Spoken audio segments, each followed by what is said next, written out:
We are all interested in the future, for that is where you and I are going to spend the rest of our lives.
All of us on this earth know that there is a time to live and that there is a time to die.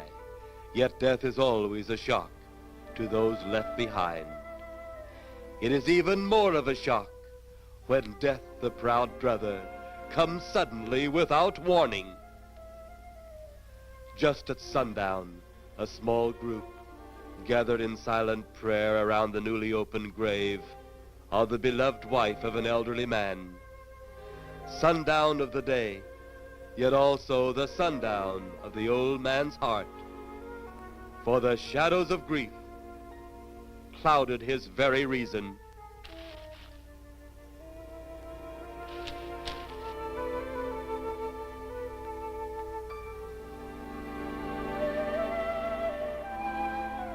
The funeral over, the saddened group left the graveside.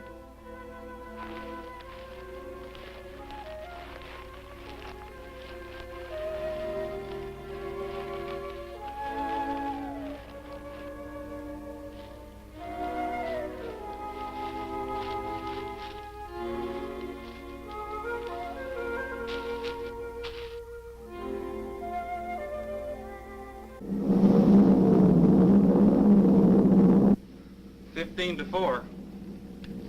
Yep, right on schedule. There's the old San Fernando Valley out there now. You better radio in for landing instructions, Danny. Right, Jeff. Burbank Tower, this is American Flight 812. Over. Wouldn't surprise me any if he's asleep this time of the morning. American Flight 812, this is Burbank Tower. If I were asleep, you'd never get on the ground. In your case, maybe I ought to leave you up there for good. Over. You got me that time, Mac. This American...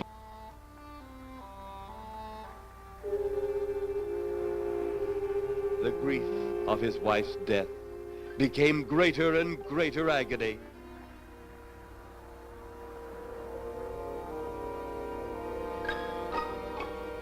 The home they had so long shared together became a tomb, a sweet memory of her joyous living. The sky to which she had once looked was now only a covering for her dead body.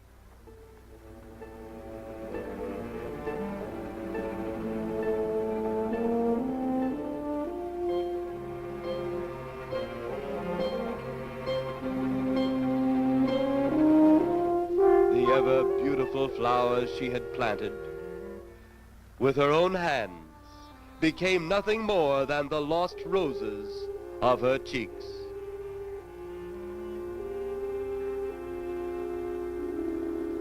Confused by his great loss, the old man left that home, never to return again.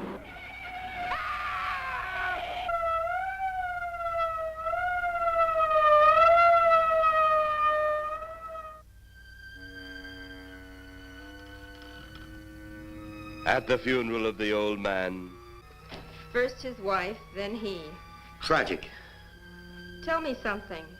Why was his wife buried in the ground and he sealed in a crypt? Something to do with family tradition, a superstition of some sort. Oh, Well, it's getting dark. Let's be on our way.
That's the fifth siren in the last hour.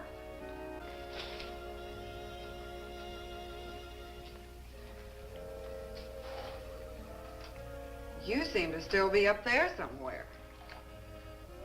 Maybe I am. I don't think I've ever seen you in this mood before. I guess it's because I've never been in this mood before.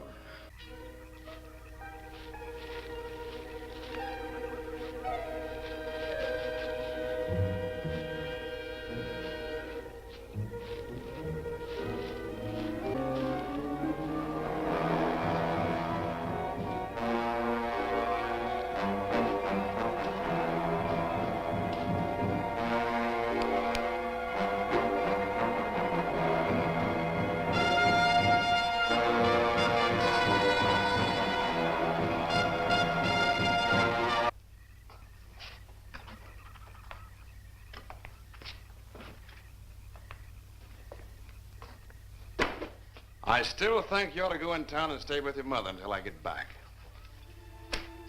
This is our home, and nothing's going to take me from it. Besides, most men try and keep their wives from going home to Mama. That's not the point. That's all the point there's going to be. Now toddle off and fly your flying machine, darling. Be careful. Don't worry about me. Oh, you're the only thing I do worry about. But I'll be locked up in there. Now, off to your wild blue yonders. You promise you'll lock your doors immediately? I promise. Besides, I'll be in bed before half an hour is gone, with your pillow beside me. My pillow? Well, I have to have something to keep me company while you're away. Sometimes in the night when it does get a little lonely, I reach over and touch it. Then it doesn't seem so lonely anymore. A crazy kid. I do love you, darling.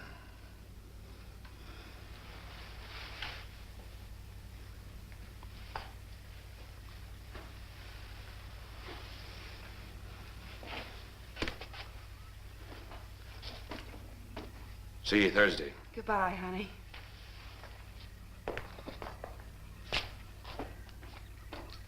You know I'm not leaving you here until you're locked safely inside. All right, darling.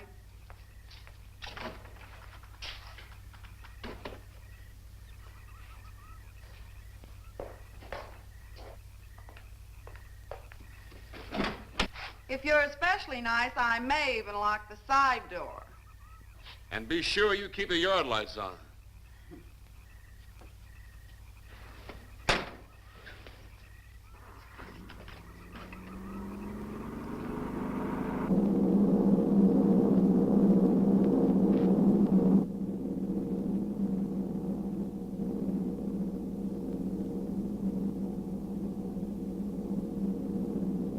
You're mighty silent this trip, Jeff. Huh? You haven't spoken 10 words since takeoff. I guess I'm preoccupied, Danny. We've got 33 passengers back there that have time to be preoccupied. Flying this flybird doesn't give you that opportunity. I guess you're right, Danny. Paula, Yeah. there's nothing wrong between you two. Oh, no, nothing like that. Just that I'm worried she being there alone. If you're really that worried, Jeff, why don't you radio in and find out? Mac should be on duty at the field by now. He could call Paul and relay the message to you. Hi, Edie. Hi, Silence. I haven't heard a word from this end of the plane since we left the field. I've just been giving himself and me a study in silence. You boys aren't feuding. No, no, Edie, nothing like that. Hey, Edie, how about you and me balling it up in Albuquerque? Albuquerque, have you read that flight schedule, boy? What about it? We land in Albuquerque at 4 a.m. That's strictly a 9 o'clock town. Well, I know a friend that'll help us. Let's have the problem first. Huh, Danny? Oh, he's worried about Paula. Say, I almost forgot what I came in here for. How's the coffee situation? That's for me. It sure wouldn't hurt a thing, Edie. Okay, be right back. And say, Jeff, make that call to Mac. Nah, not only she throw cold water on my Albuquerque plan, but now she's repeating herself. How about that Albuquerque ball? I can't resist your charm, Danny boy.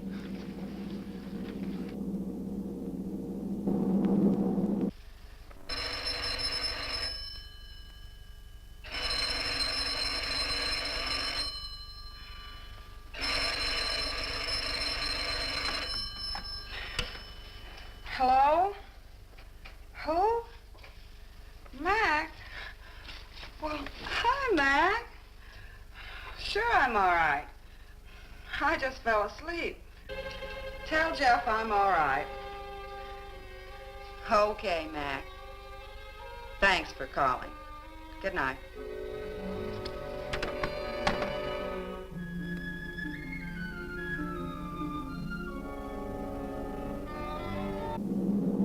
But meanwhile, at the Pentagon in Washington, D.C.,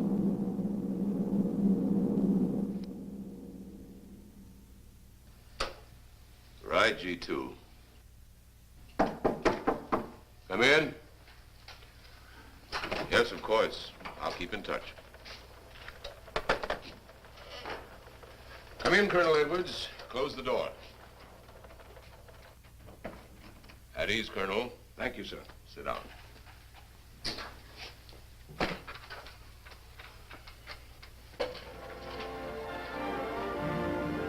God help us in the future.